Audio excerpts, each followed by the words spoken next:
Welcome to the OnScript podcast, your home for world-class conversations on scripture and theology, where you get to meet some of the best in the field. Visit us at onscript.study. Say hello on Twitter at OnScriptPodcast and stop by our Facebook page at facebook.com/OnScript. Hey everyone, welcome back to OnScript. This is Matt Lynch coming to you from Regent College in Vancouver. I want to say a quick thanks to Jason Stark and Taylor Terzic, who produce this podcast. Without their help, we'd be sunk. So we're so grateful for both of them. Also, if you're able to share the word about what we're doing here, I've given ideas for that in previous episodes, but you can also give us a rating or review on Apple Podcasts or wherever you listen. And we hope you enjoy this episode. Well, welcome to another OnScript episode.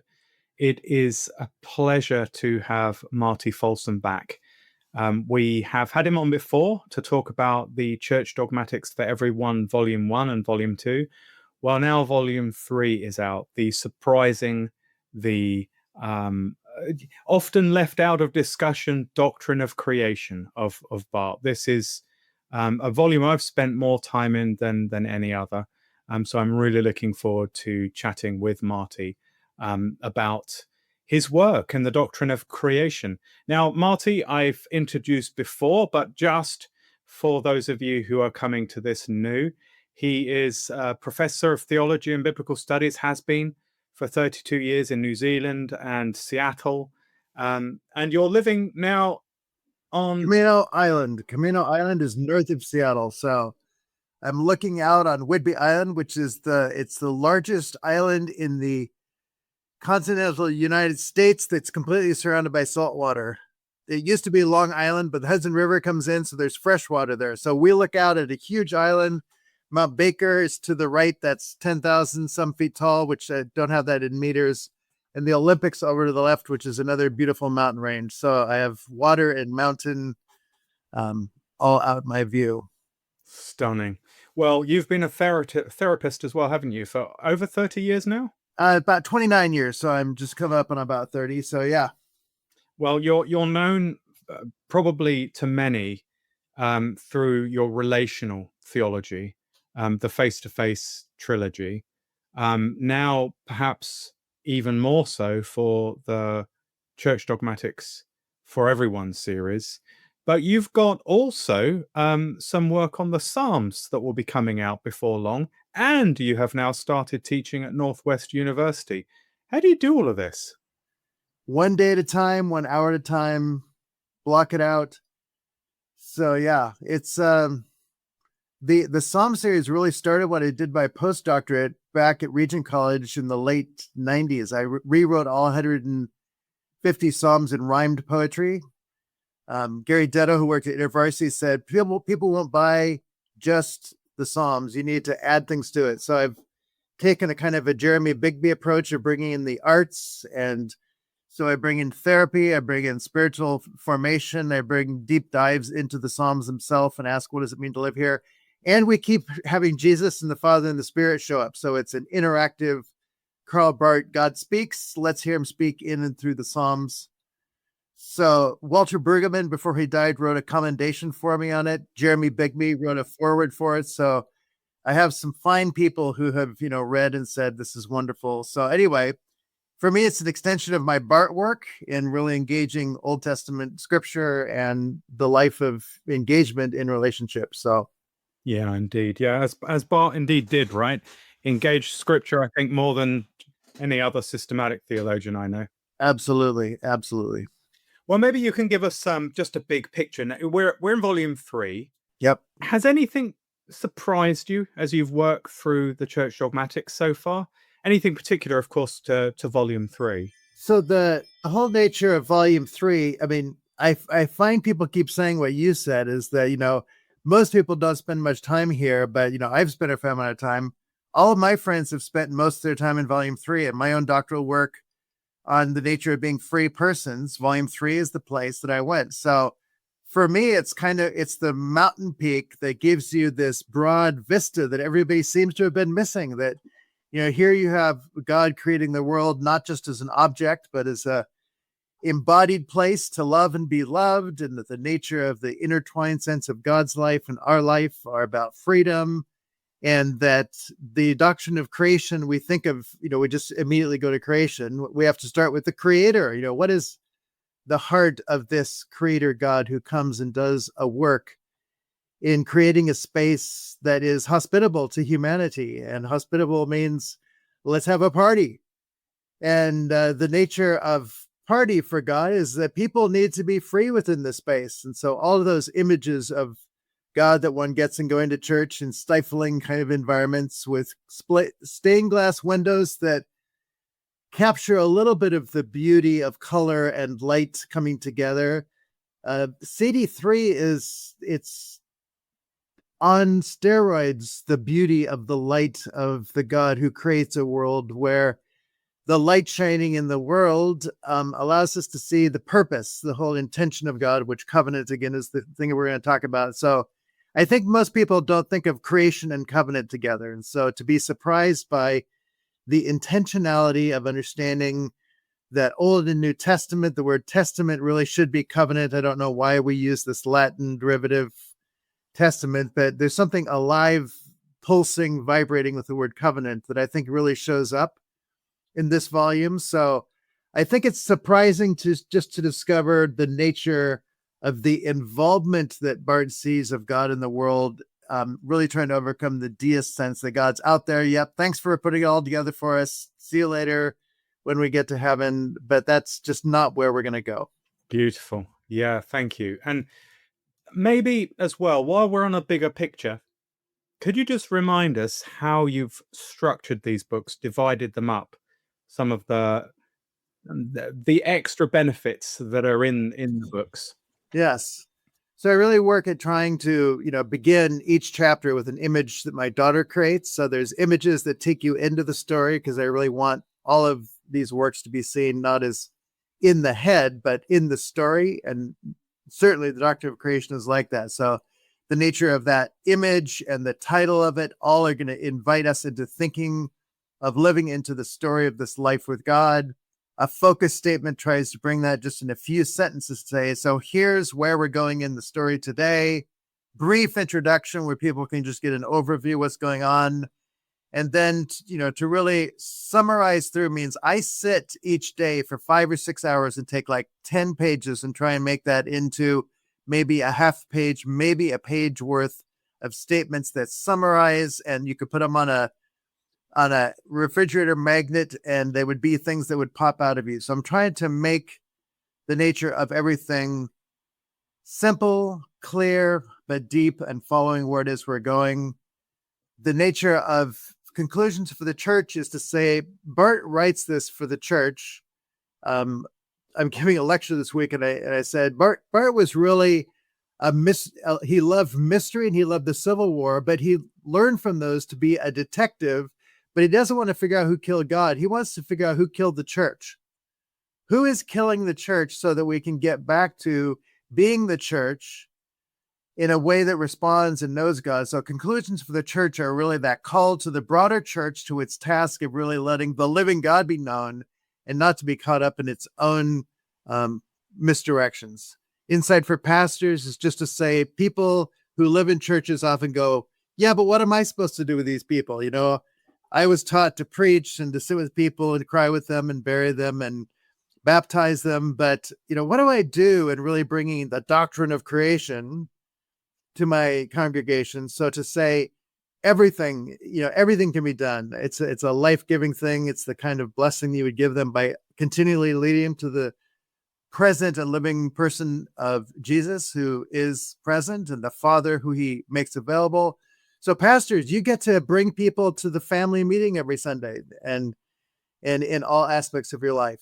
Insights for theologians. I found when I started doing my doctoral work, it's hard for people to recognize theologians have to start somewhere and progress. And so I want to say, so when we look at this section of Barth as a theologian, we want to think of long-term academic aspects. But my understanding is theologians are supposed to serve the church more than they serve the academy. So I want you to give tools to be articulate, academic, but also recognizing who it is that you serve as the outcome of your academic work. Of course, you're serving God, but you serve God by also making the church available to conversations that will influence the nature of building, for lack of a better word, the church as a hospital for a world that needs to understand what God's presence makes a difference.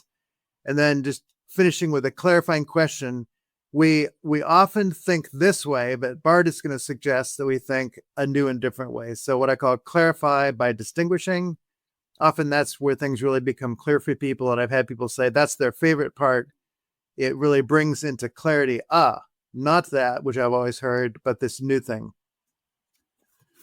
So that's what each chapter is basically there. And then, of course, the end of the book, I have usually 8. This one I added Cherith Nordling-Feed did the value for embodied theology, and Ross Lockhart did one on the value of this volume for missions, which I only did in this volume. So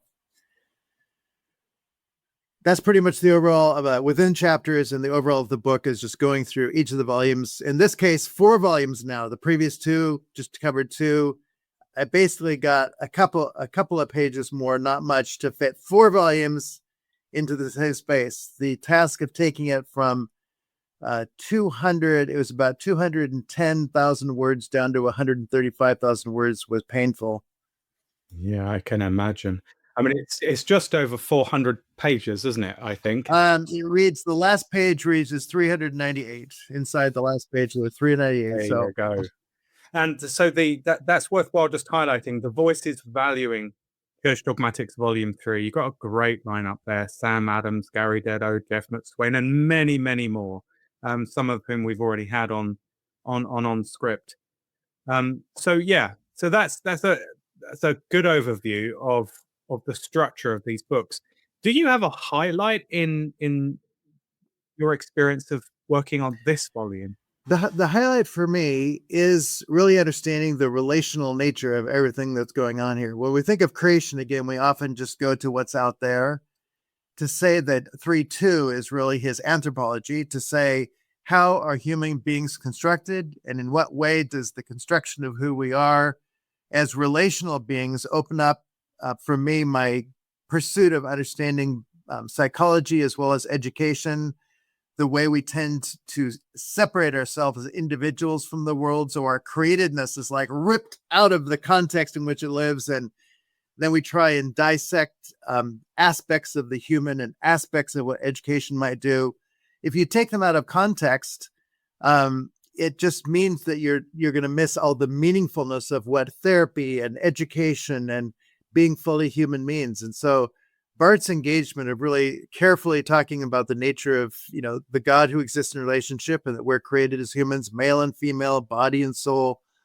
All of these dimensions of relationality begin just to unfold and give depth and meaning and clarity to what it is that God is doing.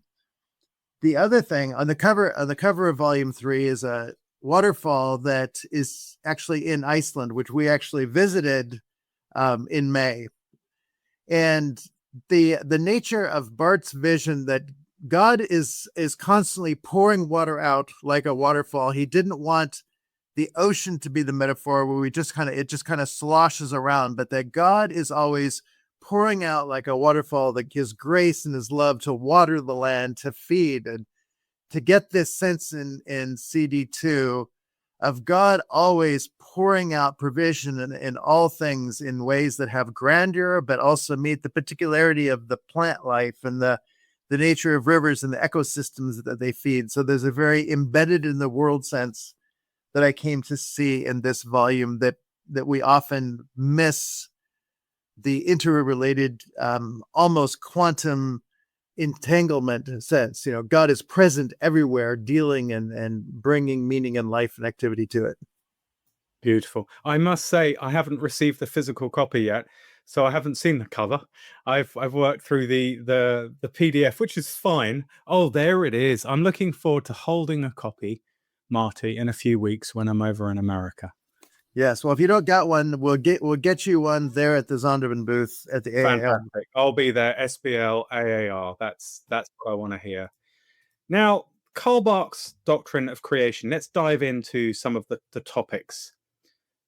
In your view, I mean, you've already touched on this, but in your view, what is the theological heartbeat of Church Dogmatics Volume 3? What core insight about God's act of creation do you hope readers will take away today? What's the most important thing for us to get today? Yeah. Well, it's just so easy for us in our own natural senses to hear the word creation and quickly jump to stuff. And so when Barth says that the very nature of creation is that God creates it for covenant relationship, when I first started to just explore what that might mean, to see that God is a hospitable God, is to say, and I do say this at the end of each of the 4 volumes, I have this kind of image of God playing out these roles as the one who creates hospitality in the world. So to say, volume 1, God is the party planner. He does all the forward work of making sure that everything that needs to be done for a host to make sure that the party is going to be amazing is going to be there. Volume 2, that he's the party organizer, dealing with every aspect of it, the sequence of what happens throughout the whole party. This is a long party, by the way. Volume 3, the doctrine of the nature of providence, that God is the patron who gathers all the resources and the people. He's the patron who brings the resources that are necessary for all that goes on and continues to bring that. And then in volume 4, the nature of ethics, he is the host who is present at every point in the party. Now, the party happens to be the whole of our lifetime, in fact, the whole of the time of creation. So God is always this planner, this organizer, this patron, and this host. And when you begin to live within the Church Dogmatics Volume 3 and just get this involved sense of God's always there, but he's not taking anything away from anybody. He's making sure that all that could be put in place for the enjoyment of the party is there, and that he is personally present to make sure that everyone is seen and known and heard and valued and connecting with one another. And when you get this sense of involvement that's there, suddenly creation is dynamic and all that. Could somebody have not a good time at the party? Well, yeah, they could go sit in the corner. They could not drink the good wine. They could do whatever it is that makes them just separate and not enjoyment. And so to say, people cannot choose what it is that is there for them, or they can sit outside the door and say, I don't like this party. It's like, well, why don't you come inside? Why didn't you actually embrace and allow all that is provided to be lived? So I really had a sense as I worked through this volume, just how much are sitting in buildings that are cathedrals that make God feel at some level large but distant, don't bring into sense the intimacy of what I think is really implicit in Barth's view of the doctrine of creation. And to say that the nature even of communion, which again, the Lord's Supper is not going to show up to volume 4, which in fact, I do add a chapter on that, even though he died before he wrote that section, to say that the whole nature of the interactionness of what it means to be ethical beings, we just get so bound up in trying to be good and right with the word ethical. And Barth is going, that is not what ethic looks like. I've created this space to come and enjoy and love. So gratitude and enjoyment and wonder and awe, this is what ethics looks like. They're not the categories that we would normally put out there. But if you just stop and think about when you are with somebody, you just walk away so grateful you've been with them, you could ask the question, did I behave well? And you would be distracting if you just came up with a list of what behaving looked like, instead of, did I enjoy myself and make sure the other person felt known and loved and enjoyed as well? And to say, yes. And to say, well, that's what ethics looks like. That's what living out the covenant looks like. And so to really discover the liberation of not being bound to rules and regulations, but that creation is created for being fully present to one another. God is fully present to us. We are present to one another. And we treat each other not just with respect and dignity, but really with a sense of awakening the full sense of what it means to be alive with each other in that, and say, yeah, that's kind of what ethics looks like. Yeah. I wanted to come back to the ethics a little bit later on, but why don't we just pause there for a moment? Because I think, I mean, some would criticize Barth, right? That his account of ethics isn't concrete enough. It's so theologically rich and as you've just painted it, so beautiful. But wouldn't it be easier if he just said this is sin and that is good? And so, how would you respond to the the claim that Barth he's too airy fairy, for want of a better word, rather than he's not concrete enough? Yes, well, you've been married for a while, so if you had a shelf, a set of shelves like you have behind you there today, all about marriage and the rules and regulations of marriage, and then your wife walks into the room and you say to her, I want to make sure we follow these books and all the things they're saying, and she goes, who are you married to? I want you to have a relationship with me. I want you to love me for who I am. Are you willing to do that?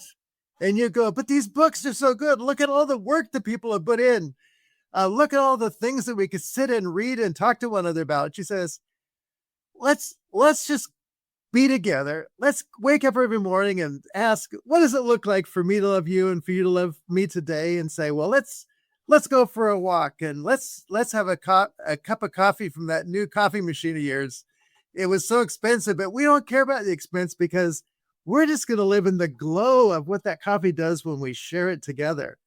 And you're just going, well, it seemed like a lot of fun to read all those books, but you know what? It's a lot more enjoyable to actually be invited, like you're inviting me, into this relationship. And every day may have its new possibilities. And to say it's much more ethical to respond to this person who's specifically in front of me, rather than trying to fit her into all the categories of the books behind me. And that's what Barth wants to do. He wants to free us to the authentic living relationship with the one that's loved us, that we might become what we didn't even know we could become when love comes to town. Yeah. Thanks. And for those who are listening, the conversation I had with Marty before we went live is that I just spent a hideous amount of money on a coffee machine and a grinder.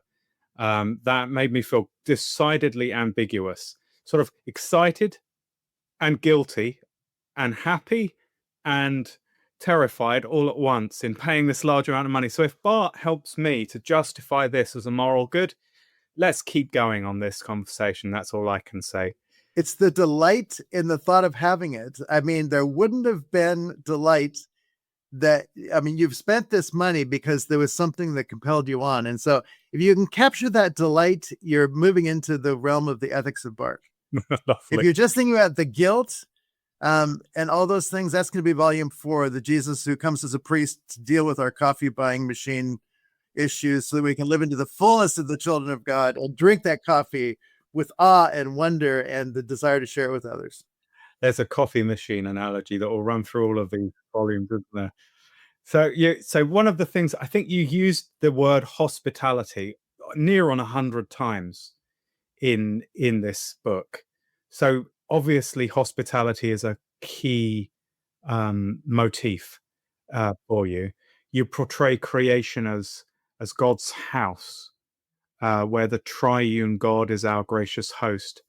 The world exists for this meaningful covenantal relationship with God to exist. How does viewing the world as an act of divine hospitality, you think, help us understand both creation and covenant? We're going to come to those words in a little bit, but what difference might it make for us to live our lives in light of hospitality being the lens through which we understand these motifs? Yeah. So the nature of the Father, Son, Spirit is each one of them hosts the other. The Father is in the Son and the Son is in the Father. There's a mutuality of hospitality. So it isn't even just that God hosts us. God also allows us to host him.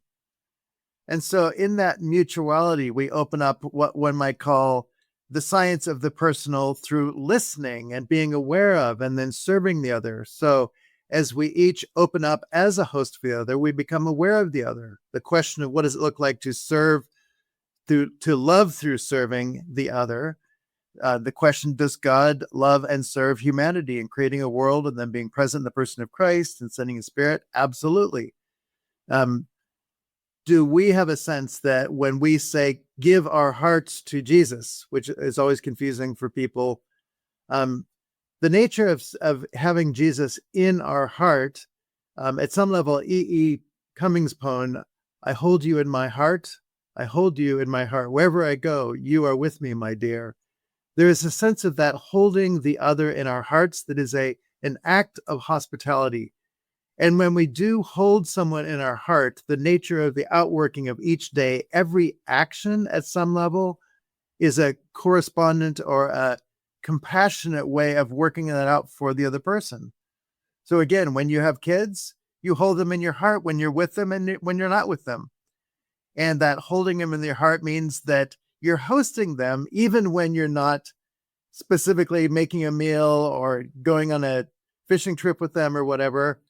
You are constantly being hospitable to them by being aware of who you are as somebody who they are dear to you and you are dear to them. And so now your actions begin to live out of that. And so we tend to think of hospitality as just people are coming over for dinner, clean the house, make a nice meal, send them away. But what if it's an attitude of other centering, or as Walter Brueggemann calls othering, to say we are created as beings in the covenant itself for a life of othering. And that is what God does. God lives a life of othering. The Father sends the Son, the Father sends the Spirit, or you could say the Father sends the Spirit through the Son. There's variations on that, but it's all this way of hospitality that doesn't just say, I want to sign you up for my program. It's, I want to be present to you personally in such a way that what I created for you, i.e. to be fully alive, fully loving, fully receiving and giving love, is lived out every day of your life. Hospitality just captures that sense of awareness, service. But Barth really blows the doors off by not having it just a single event, but the whole of the event of our lifetime, but even beyond our lifetime. But you've got one lifetime. And he says, don't waste it just sitting thinking about, how to please me. Live it in every sense of what it means to be alive. That's what I, as a host, get to do for you. Enjoy every moment from birth to death, because I've given you this time for exactly that purpose. And so when you just blow the doors off the word hospitality, suddenly we're no longer doing what education tries to do, and that is to make me the master of my life, controlling my thoughts, feelings, and behaviors so that I feel good. Oh, and if I make others feel good along the way, that's, pat yourself on the back.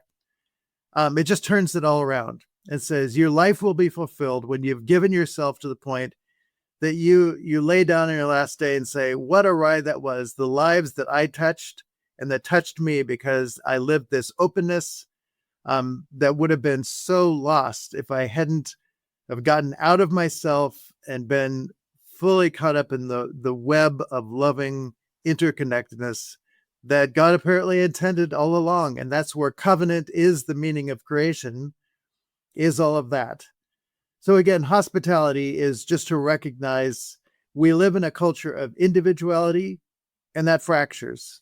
And hospitality is a culture that connects and serves with joy. Yeah. As you were speaking there, it did strike me that your 30 years as a therapist really do shine in what you're saying there about how it is to live concretely as well. So thanks for that. Well, you just mentioned the covenant of grace. Now, I think if anybody is talking about volume 3, certainly in almost any summary of Church Dogmatics that you can find, the covenant of grace as the internal basis of creation comes to the fore as one of the useful summaries of what's going on. Could you unpack that for us, and the whole idea of creation, which I think you've really just done actually, but creation exists as equipment for grace, which is a lovely way of putting it. Could you just unpack all of that for us? Yeah. Well, when I was growing up, grace was something that God gave us. It was a blank check to deal with, our losses or something that was used as a band-aid to cover our failures. It was something separate from God. And so to say, when we talk about the covenant of grace, we're talking about God really coming face to face with us and saying, grace is your experience of me being all of who I am. Many people have somebody who, when they walk in the room, that person they feel embraced just by seeing their face and their ability to have loved in the past, and they bring that in the moment. Their face lights up. You know that they know you, and you feel embraced before they get to you. When they do give you that hug, you just go, this is, and whether it's grandpa or an old friend, grace is that whole embodiment of the person that is brought into the moment. You can't separate it from the person. It is the person being who the person is. So in the doctrine of creation, we believe in God the Father, maker of heaven and earth. That God that made the earth also made it to embrace, to bring life, to breathe life. The whole of CD1 the church first of 3:1 is all about God's work just in creating the world in an orderly way, and the nature of his intention for covenant as this binding of himself to his creation in a loving kind of way. And so you get this sense that grace is that which infuses creation with a personal presence, that we don't see God as a physical being there, but we see that the nature of all that he has the loving attentiveness of an artist who creates in such a way that you can see delight is what informed every act of creation, and also the interrelatedness of all creation. I talked with people a lot about physical presence and personal presence, that there are people sometimes who are sitting right next to you and they're physically close to you, and you can say, I'm close to you, meaning I'm physically close, but you have no real sense of knowing or being known by them. And then there are other people who say, so who are you personally close to? And it may be a parent who's far away. It may be somebody who died. And to say, that person is dear to me.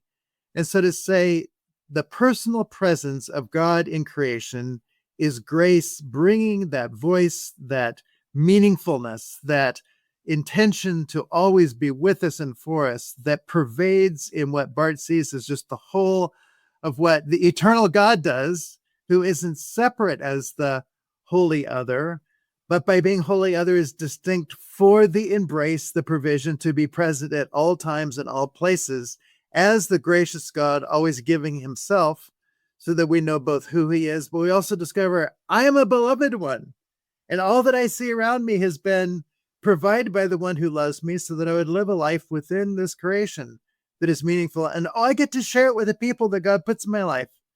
I'm not responsible for everyone, but I do get to be responsible to make sure these people are living the love that is intended for them as well. So spouse and kids and family members and those at church, that, I get to be invested because I've been invested within this creation by the one who invested in me. And so I just get to see that the fruit of that is to find the acts every day. And this is kind of where Barth says, all of theology is ethics, because you're always just asking, God, I know you're loving me here.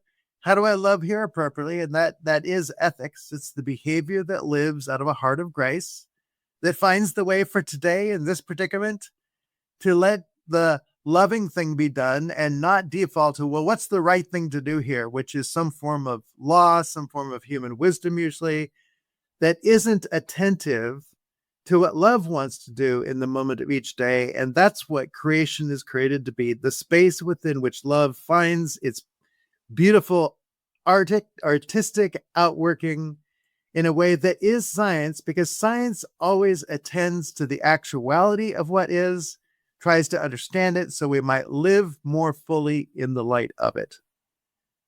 Lovely. Yeah, there's so much I'd love to follow up with there, but there's so many other things to talk about as well. But it just struck me as you were talking that this in many ways is the kind of theology that supports beautiful living. And that's a crucial test, surely.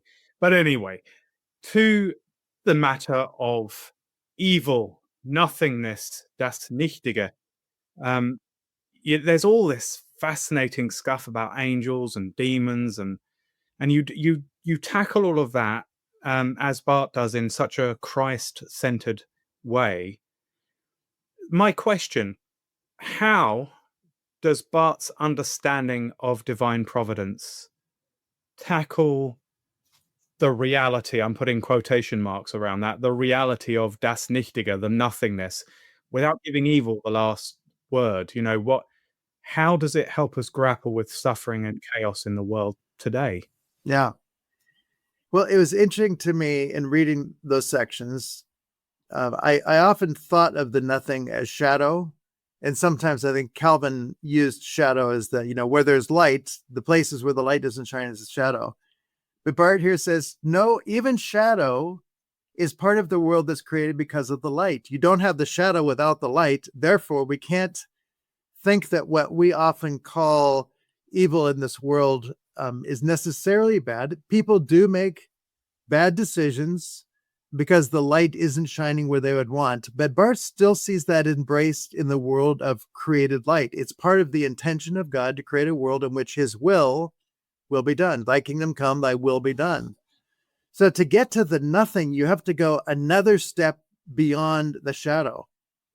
And so to say, if we can imagine, God has created a world with light, with beauty, and there is shadow. I'm, seeing the sun come up here on the West Coast, and we've got these lovely shadows coming across the mountains and through the trees. The shadows are part of the beauty. Sometimes the details of even the moon, you see the moon because the shadows allow something to be seen. So the nothing is purely that which God has not chosen. And so to say God has chosen a world in which light and shadow can all be there, we can make choices that are shadow. And Barth says, that's fine. I can work all things together for good. But when we just recognize there is this, and again, use the rabbit ears of reality, we can only say Jesus died to defeat that which he had not chosen, that humans would live apart from God, that there would be any sense that a lie would have validity. So, what do we call something that is a lie, that is just absolutely not the truth? And we use the word lie, but to say, does a lie have reality? No, the lie itself is unreality. That's why we call it a lie. It doesn't have reality, but it pretends to be a kind of reality. And so Satan is called the father of lies. Paul talks about, do not lie to one another, since you've laid aside the old self with its evil practices. And so the nature of the lie just keeps showing up as that thing God has not chosen. So if God chooses life, to choose not life, you just go, well, did God make not life? Nope. God did not make not life. He just made life. And so whatever is chosen other than that, the cross is the identification of God saying, I will say no to that which I have not chosen, because my yes, the cross is a yes that says no to what God has not chosen. And so if we just recognize all of who God is, all of the person of Christ, Paul says Jesus is the yes of God, then we have to say no in the heart of God, and even no for us, is that which recognizes the yes exists and there is a possibility of saying no.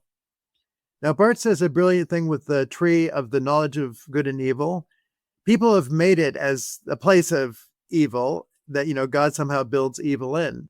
Barth says, no, it is an act of the yes of the possibility of obedience. And so as long as it exists there is this possibility of saying no, of eating of it, and then being able to be like God, to want to be God and have the knowledge to choose between good and evil. It is a possibility is there not to be chosen. So Barth is recognizing God created a world in which it is possible for people to say no. He's the God who loves in freedom, and he creates us with the same kind of freedom. That freedom does include within it the possibility to say no. And so to say the nothing is that realm of humans saying yes to what God has said no. And we do it all the time, and it's, runs through the whole of Old and New Testament. To ever ask, does God create evil? We just have to say no. Does God create the possibility of the yes? Absolutely. And to obey his command is just to say yes to what he says yes to. Does that create the possibility of saying no? Yes, it does. If there's no, there can't be a yes. So we just have to recognize that the whole of God's work in creation is yes, and that the nature of saying yes always has the possibility of no. When you said yes to your wife and she said yes back, you said no to all others. And can you say, well, can't you make it other than that? Nope. When you say yes to one, it's just no to all others. And if you choose to change that, you create something that is no longer living a life of love. So the nature of the nothing, it feels somewhat slippery, but you have to really fully understand the yes of God, or you'll never understand the no. Thank you. That's a very, very rich response. And I think one of the things that may surprise folk is just how important freedom is in Barth. I think that's another area where he's easily miscaricatured.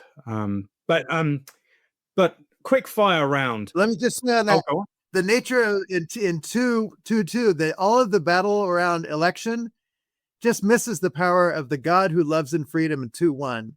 If everything God does is loving and freedom, then election is just God being free to love everyone and to battle over exactly when everything happens. Election is just God choosing to be the God who's free for everyone. And if we just get that, it's like, okay, now we can move on. Volume 3, he's just doing that. It's just God electing to be freely for everyone and for us to be free in response for him and for everyone. It just helps to really get it all aligned, I think, in an appropriate way. Okay, back to you.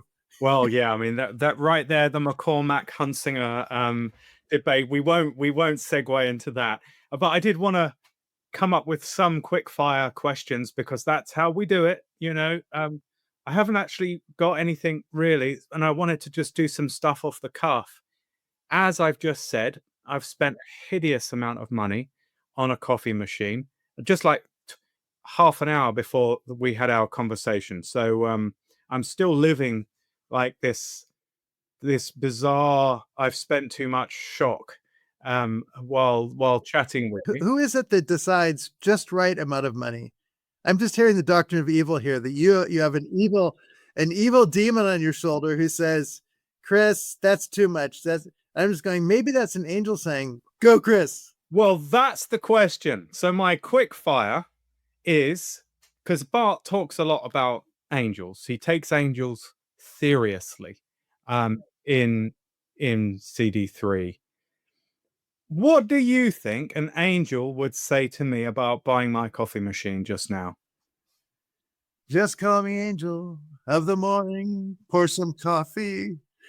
An angel would say, angels for Barth are messengers from God, and they don't live far away. Heaven is literally here. And, I love those scenes in A Christmas Carol where Scrooge's eyes are open and he sees the whole spiritual realm. So there are literally angels gathering around your coffee machine right now.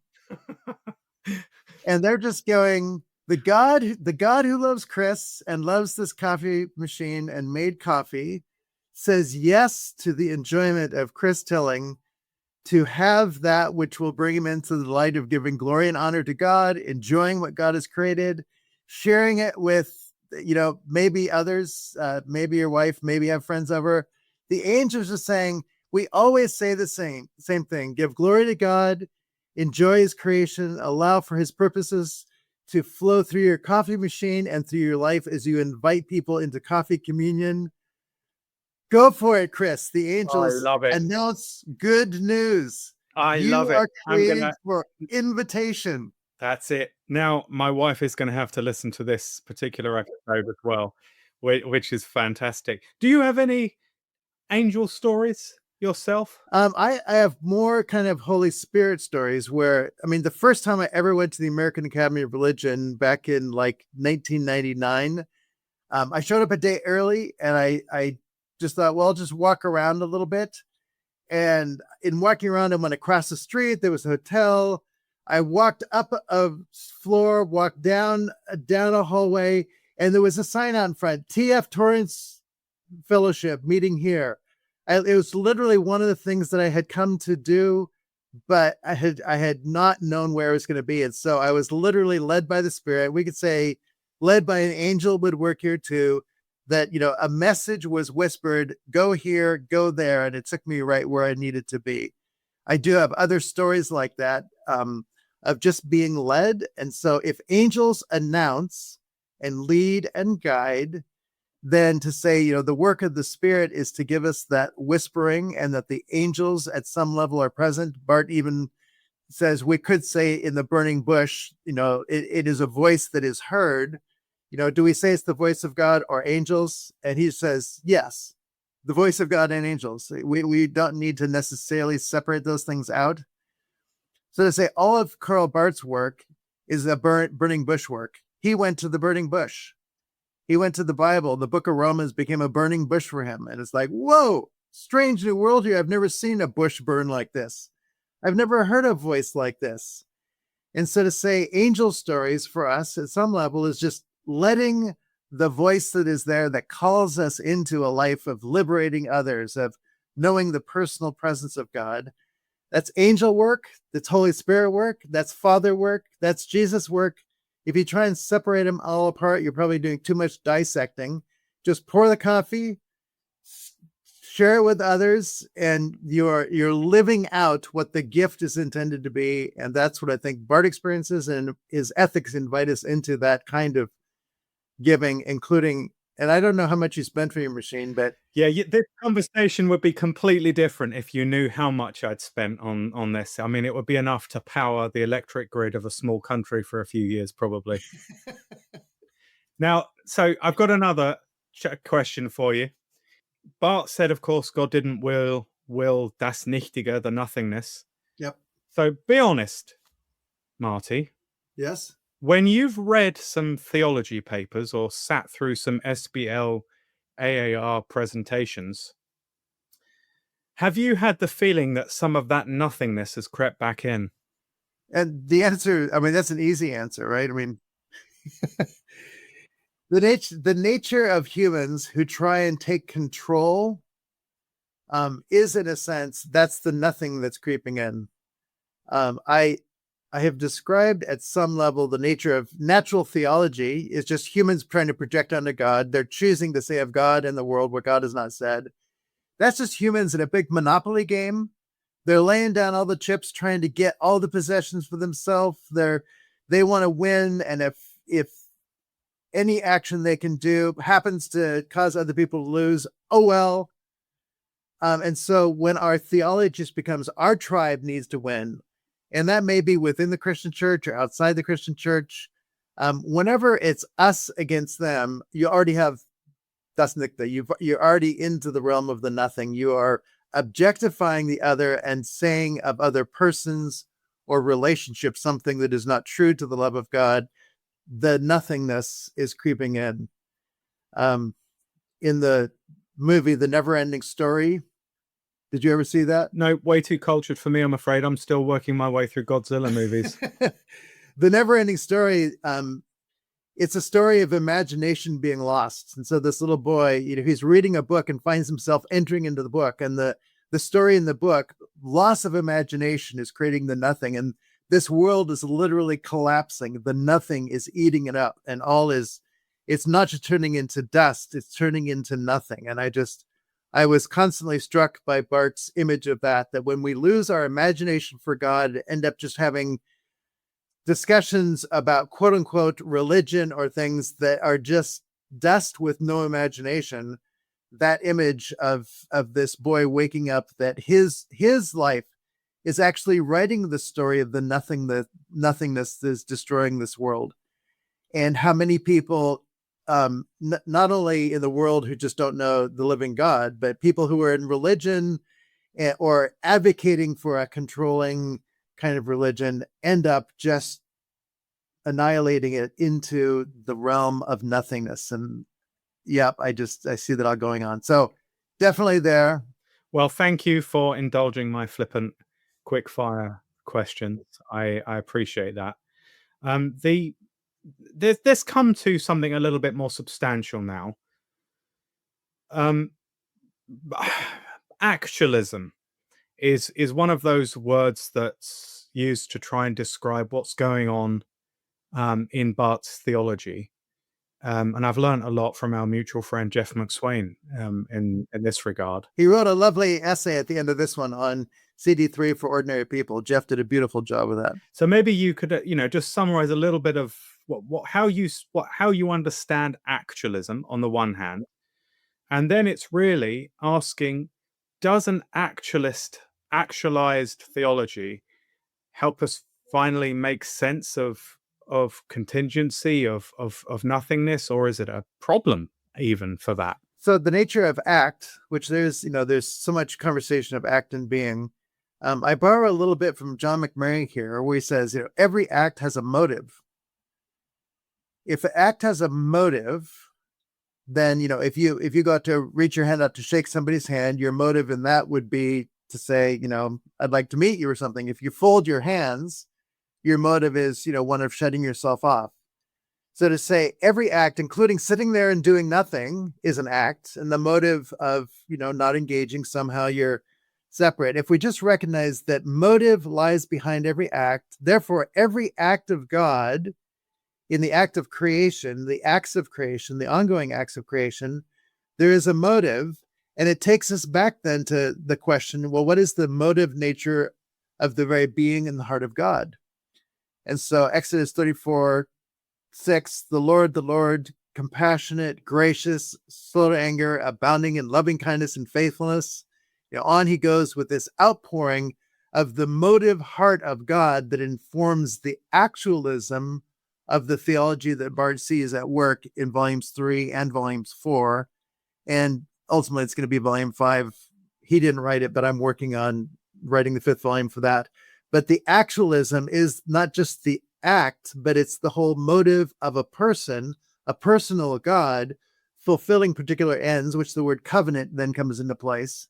The covenant God has a particular concern for a covenant-loving way of being, so that the actualism of God in the history of the person of Jesus, we can see love meets women at a well midday that are embarrassed to be there when other people are there, and love does the healing, redemptive conversation, works through the differences that might be there, but in the end, the woman goes away proclaiming, come hear from the man who told me everything about my whole life. And it's all embarrassing, but somehow he's made it liberating.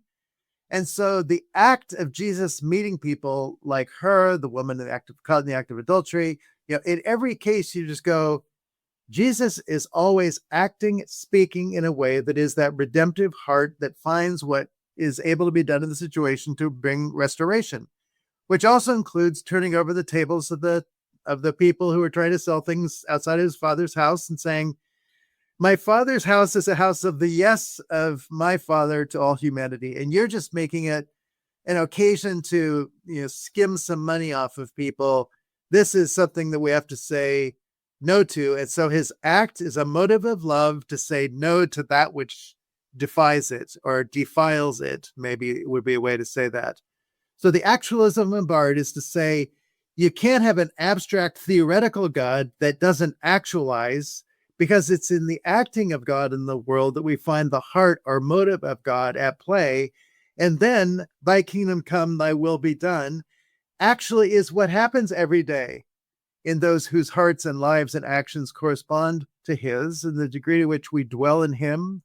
Our old life is crucified and we live by the faithfulness of the one who loved us and gave himself for us. Our acts each day now by his Holy Spirit are going to be feasting on the spirits, love, joy, peace, patience, and kindness. And the degree to which you feast on that, it's going to be the outcome of your life as well. Don't you try and produce that fruit. That's synthetic fruit. It's plastic. No plastic. Your acts have to be actualized because you have become filled with knowing and being known by the Spirit, living in Christ, having the heart of the Father be that which embraces you every day. That's actuality. Wow. Well, thank you. Well done as well for talking about such a complicated thing in an approachable way. I'm aware of the time, and I'm aware of the number of questions that I still had for you. So I thought I'd dive into one a little bit more spicy. Given Barth's Charlotta-shaped shenanigans, is there anything that might trouble us about Barth's ethics or any of Barth's arguments here in CD3? So, I mean, I've spent a bit of time. I didn't live with them, but I've read people who did. So In the Shadow of Karl Barth, opens up with one of the wives of those who was there at that time and lived and walked with them. And so to say, it's not that it wasn't uncomfortable, but to say Nellie and Lolo and Karl, they all knew that they were committed to a life of doing that which is creating the Church Dogmatics. And I've heard George Hunsinger say this as well. There was nothing about who they were, what they did, that wasn't living within a self-giving to create this book that gave glory to the nature of God. There was a sense that when you've got a beautiful young woman who's working with Karl Barth, and she was brilliant, and we would not have gotten the Church Dogmatics without him. I'm just human enough to know that it must have been extremely difficult. She lived in the house for decades. And the family, they called her Aunt Lolo. There was a sense of intimacy, and I have stood at Karl Barth's grave. Karl Barth, Nellie, Charlotte. And I'm just going, okay, what do I say about somebody who was fully human, that all three of them were fully human? They wrestled with the nature of human interrelatedness, where to be that close, the word intimacy is certainly something that comes into play, but people have accused, and that's what she says, people who know the least have the loudest gossip. And to say that the nature at the end of the day from family, from everyone is, these people wrestled with what were very close relationships and intimate times. And they came out the other side having created something where even Nellie visited Lolo after Karl Barth was gone to say there isn't the sensibility of us needing to judge either Lolo or Karl for some kind of impropriety, but rather to say the world that Barth lays out ethically is a one that is always striving towards intimacy and attempting to find what we can do within it that will never meet everyone else's judgment. But if it meets the judgment that God will say, you have given to me, you have served me, you have loved one another within your humanity, then I would say we certainly can say we need to forgive them, but also honor them that they kept the focus of loving and serving God, being fully human in ways that probably most of us wouldn't be able to manage in the way that they did. So I know that people use the word shenanigans and affair and things like that. I haven't seen the evidence that there was ever a loss in the heart of Karl Barth to be true to what he wrote in the ethical section on marriage, that he did all that he could to be faithful to his marriage and faithful to Charlotte, to honor her, to value her every day. And Nellie saw that, and it was a harder honoring for her because she knew that there was a woman who was brilliant, who was meeting an intellectual need that she couldn't fulfill. But even Nellie, I would have to say, in the end, honored the nature of their relationship. So the question, if I'm going to live the ethics of Barth, where we ethically honor God, we honor our neighbor, and we honor ourselves in a third kind of place, all three of them throughout undoubtedly sought to honor God. And I think all three of them honorably sought to honor each other with all of its challenges. And that's what honor has to do. It can't just, wish for the easy, sanctified, sanitized kind of life. They lived it. And in the end, each one of them walked away, I believe, with a dignity that is the kind of self-respect that one needs to have when you say, I wouldn't want to do that again. And by God's grace, we went through that, and what we came out with something that proclaimed God's grace in living person, never separated. And so for me, there is a testament in the dynamic of their relationship with all of their humanity, which volume 3 is about, that says the nature of their humanity is fully on display, and they came out giving glory and honor to God, never making excuses, always pointing away from themselves, never saying, follow my model. It's just follow him, John the Baptist, follow him. So one could say that I'm making excuses, but I'd say I'm just following what I think Barth followed. We're fully human. Give yourself completely to God. If you make something that's a mistake in others' eyes, then guess what? They're not the judges that we are living to serve. Thanks. Yeah, okay. There's and you mentioned the John the Baptist finger there, which probably was in many ways the heart of it there, the Grunewald altarpiece, which is both disturbing and inspiring to look at. So thanks. We're running out of time. In fact, we've already run out of time, but I want to finish on a slightly different note. But you've got contributions from Sam Adams, Gary Dedeaux, and many others. Were there any essays there that surprised you with their arguments? And I don't mean in terms of awful or good. I just mean in terms of the arguments that they made, that you received the author's essay and you thought, oh, I hadn't thought of that before. Did that happen? Well, the one that I always love, I can't believe that she isn't, like one of the leading theologians in the world today is Cherith V. Nordling. She just, you take the Doctrine of Creation and she brings the sense of embodied theology. And, she's Gordon Fee's daughter and, her dad in a sense taught her, but she brings the vibrancy of, Cherith, you are an embodied being. Never think that God just wants your brain or for you to have a body that you keep pure for your whole life. Cherith, you are an embodied piece of theology, and Cherith really brings together this whole sense.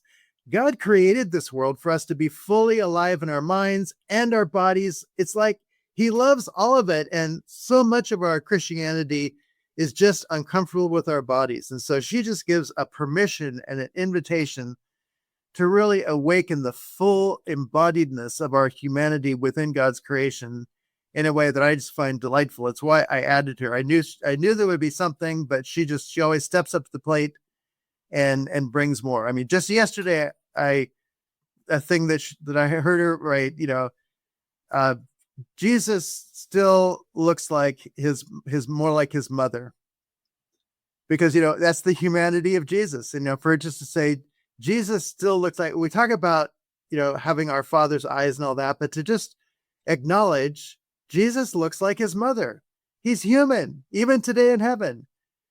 She's just always breaking down these categories, and that there captures CD3, the embodiment of Jesus, is to say God really does love and embrace the created world. And we so easily make heaven a reality and the earth just something secondary that he had to kind of put up with for us to play our game.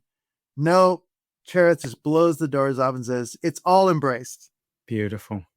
Well, that is a lovely note to end on. And I do hope that there's something in this episode for all of you who've been listening, something to inspire you, perhaps, to go and grab a copy of Church Dogmatics, Marty's overview of them.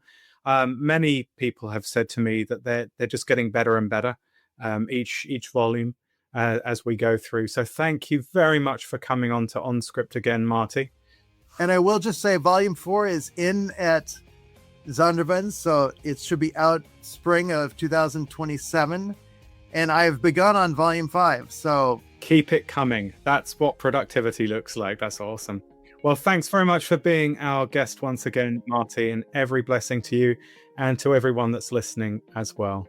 Thank you, Chris.